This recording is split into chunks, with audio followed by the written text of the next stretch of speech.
हाच escape plan महाराजांनी ज्यावेळी महाराजांनी झिंजी ताब्यात घेतली, महाराजांना एका दिवसात झिंजी सापडली, एका दिवसात हातील करण्यात आली. झिंजीचा किल्ला मी फार जवळून बघितला.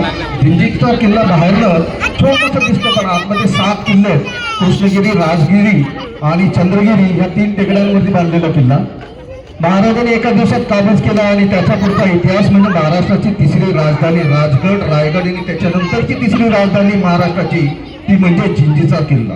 अभेद्य आणि अजिंक्य या किल्ल्यावरती 8 वर्ष राजाराम राजे राहिले आणि मुघलांचा सक्त पहारा त्यांच्या भोवती होता. परंतु झिंजी त्यांना ताब्यात करण्यात आला, काबीज करण्यात आला नाही. का तर झिंजीच्या आतमध्येच भात शेती व्हायची, नदी होती, तलाव होते, सगळं काही झिंजीच्या आतमध्येच.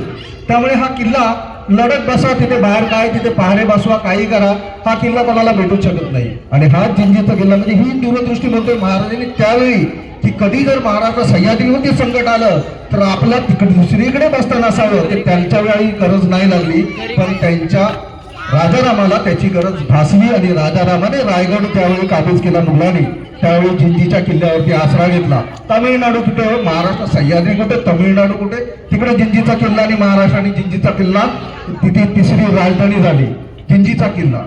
तिथे आता मी हे किल्ले वगैरे आमच्या मित्र संघटनांबरोबर फिरत, एल्वेट्रिकल्स हे आमचं माध्यम आहे, त्यातनं आम्ही फिरतो.